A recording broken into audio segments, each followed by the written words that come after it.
Go Dasher, Dancer, Prancer, and Vixen, Comet and Cupid and Donner and Blitzen.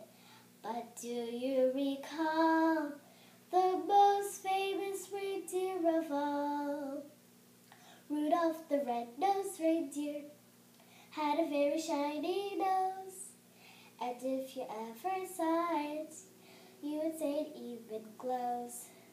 All of the other reindeer used to laugh and call him names.